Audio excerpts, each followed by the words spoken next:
my channel. ഇന്ന് ഞാൻ ഇവിടെ ഉണ്ടാക്കാൻ പോകുന്നത് ബീഫ് ഉലർത്തിയതാണ്. ഇത് വളരെ ടേസ്റ്റി ആയിട്ടുള്ള റെസിപ്പിയാണ്. തീർച്ചയായും നിങ്ങൾ ഇത് ട്രൈ ചെയ്ത് നോക്കണം. ഈ ചാനൽ നിങ്ങൾ സബ്സ്ക്രൈബ് ചെയ്തില്ലെങ്കിൽ ദയവായി സബ്സ്ക്രൈബ് ചെയ്യാനും ഫ്രണ്ട്സിനൊക്കെ ഷെയർ ചെയ്യാനും മറക്കരുത്. അപ്പോൾ നമുക്ക് ബീഫ് ഉലർത്തുന്നത് എങ്ങനെയാണെന്ന് നോക്കാം. പോത്തിറച്ചി ഉലർത്തുന്നതിന് വേണ്ടി ഞാൻ എടുത്തിട്ടുള്ളത് 1 കിലോ പോത്താണ്. ഇത് നല്ല നെയ്ക്കഷ്ണമാണ്, നെയ്ക്കഷ്ണമുള്ള പീസാണ് ഇവിടെ എടുത്തിട്ടുള്ളത്. അപ്പോൾ നിങ്ങളിത് നോക്കി വേണം മേടിക്കാൻ, എന്നാലേ ഇത് നമ്മൾ കറി വെച്ച് കഴിയുമ്പോൾ നല്ല ടേസ്റ്റ് ഉണ്ടാവുകയുള്ളൂ. ഓക്കെ, അപ്പോൾ ഇതിന് വേണ്ട ഇൻഗ്രീഡിയൻസ് എന്ന് പറഞ്ഞാൽ ഒരു 2 ടേബിൾ സ്പൂൺ ഇഞ്ചി, 2 ടേബിൾ സ്പൂൺ വെളുത്തുള്ളി, ഒരു 10 ചെറിയ ഉള്ളി അരിഞ്ഞത്, ഒരു ചെറിയ മീഡിയം സൈസ് സവോള അരിഞ്ഞത്, ഒരു 5 കഷ്ണം പച്ചമുളക്. ഈ 2 സവോള ഞാനിതിന് ഉലർത്തുന്ന സമയത്താണ് എടുക്കുന്നത്. അപ്പോൾ നമുക്ക് ഇത് ബീഫിലേക്ക് ഇതെല്ലാം ഒന്ന് ഇട്ട് കൊടുക്കാം.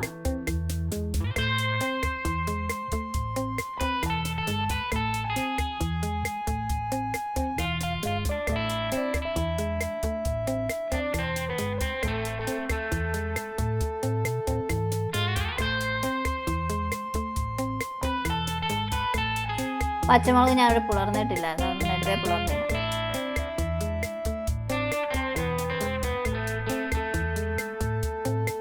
ഇനി ഇതിലേക്ക് ഞാനൊരു 1 ടീസ്പൂൺ ഗരം മസാല ഇടുവാണ്. പിന്നെ 2 ടീസ്പൂൺ മുളക് പൊടി, പിന്നെ 2 ടീസ്പൂൺ മല്ലിപ്പൊടി, പിന്നെ ഒരു 1/2 ടീസ്പൂൺ മഞ്ഞൾപ്പൊടി, 1 ടീസ്പൂൺ കാശ്മീരി ചില്ലി, പിന്നെ 1 ടീസ്പൂൺ പെപ്പർ പൗഡർ, പിന്നെ ഒരു 1/2 ടീസ്പൂൺ സോൾട്ട്. പിന്നെ സോൾട്ട് നിങ്ങളുടെ ആവശ്യത്തിന് ഇട്ട് കൊടുക്കാം. ഇനി നമുക്കിതൊന്ന് ഇളക്കി കൊടുക്കാം.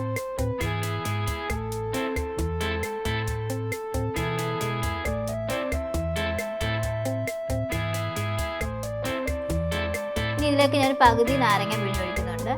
ഇത് ഏകദേശം ഒരു 1/2 ടീസ്പൂൺ വരും. ഇതെന്തിനാന്ന് വെച്ചാൽ ഇറച്ചി നന്നായിട്ട് വേകുന്നതിനും പിന്നെ മസാലയെല്ലാം ഒന്ന് പിടിക്കുന്നതിനുമാണ്.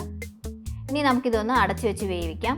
ഇതിൽ ആദ്യത്തെ വിസിൽ ഞാൻ ഫുൾ ഫ്ലെയിമിലാണ് വെക്കുന്നത്. അതിനുശേഷം ആദ്യത്തെ വിസിൽ വന്നതിന് ശേഷം പിന്നെ 2 വിസിലും കൂടി അടിക്കണം. അത് ലോ ഫ്ലെയിമിലാണ് വെക്കുന്നത്. എന്താണെന്ന് വെച്ചാൽ ഇവിടുത്തെ ബീഫ് എന്ന് പറയുന്നത് പെട്ടെന്ന് വേകുന്നതാണ്, നമ്മുടെ നാട്ടിലെ പോലെയല്ല. നാട്ടിലേന്ന് പറഞ്ഞാൽ നന്നായിട്ട് ടൈം എടുക്കും വേകാൻ. ഇനി നമുക്കൊരു പാൻ വെച്ചിട്ട് അതിലേക്ക് 2 ടേബിൾ സ്പൂൺ എണ്ണ ഒഴിച്ച് കൊടുക്കാം. ഇതിലേക്ക് ഞാൻ കോക്കനട്ടിൻ്റെ പീസാണ് ഇട്ട് കൊടുക്കുന്നത്. ഇതൊന്ന് വറുത്തെടുക്കാം, ഒരു ഗോൾഡൻ കളർ ആവുന്നത് വരെ. അപ്പോൾ നമ്മുടെ ഏകദേശം ഗോൾഡൻ കളർ ആയിട്ടുണ്ട്. നമുക്കിതൊരു പാനിലേക്ക് എടുക്കാം.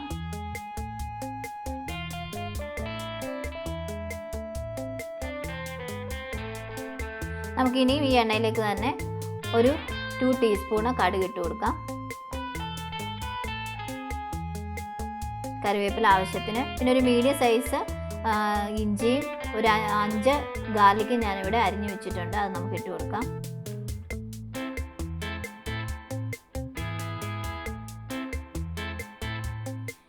പിന്നെ ഞാനൊരു 10 ചെറിയ ഉള്ളി അരിഞ്ഞു വെച്ചു, അതും ഇട്ട് കൊടുത്തു. നമുക്കൊന്ന് ഇളക്കി കൊടുക്കാം.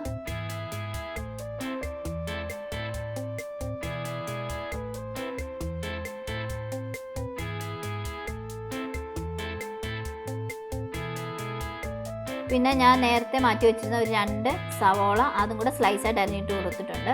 എന്താണെന്ന് വെച്ചാൽ ചെറിയ ഉള്ളി കുറവായത് കൊണ്ടാണ് ഞാനിവിടെ സവോള അരിഞ്ഞിട്ട് കൊടുക്കുന്നത്.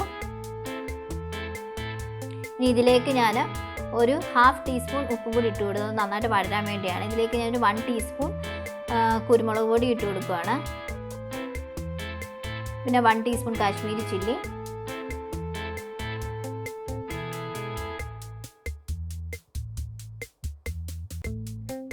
ഒരു 1/2 ടീസ്പൂൺ ഗരം മസാല,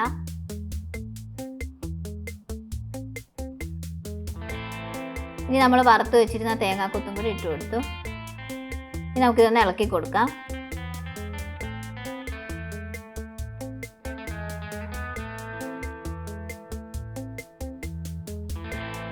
അപ്പോൾ നമ്മുടെ ബീഫ് ഇവിടെ വെന്തിട്ടുണ്ട്. അപ്പോൾ ബീഫിൽ ഞാനൊരു ശകലം പോലും വെള്ളം ഒഴിക്കാതാണ് വേവിച്ചത്. അപ്പോൾ ബീഫ് വെന്ത് കഴിയുമ്പോൾ അതിലേ കണ്ടോ ഇത്രയും വെള്ളം വരുന്നുണ്ട്. അപ്പോൾ നമ്മൾ ഉണ്ടാക്കിയ ഉലത്ത് മസാലയിലേക്ക് ഈ ബീഫും അതെല്ലാം കൂടി ഇട്ട് കൊടുക്കാം. ഇനി ഈ വെള്ളം വറ്റുന്നിടം വരെ നമുക്കിതൊന്ന് അടച്ചു വെച്ച് വേവിക്കാം.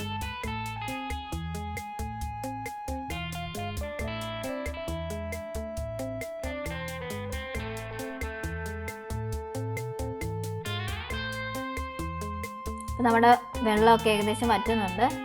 നമുക്കൊന്ന് ഇളക്കി കൊടുക്കാം. ഇടയ്ക്കിടയ്ക്കൊന്ന് ഇളക്കി കൊടുക്കണം, അല്ലെങ്കിൽ ഇത് അടി പറ്റി പിടിക്കും.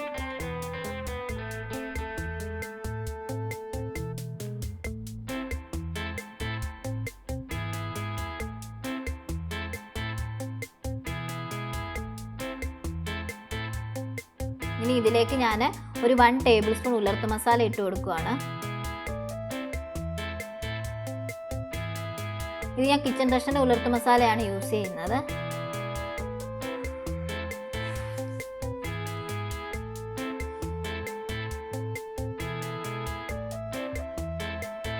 നമുക്കിതൊന്ന് ഇളക്കി കൊടുക്കാം.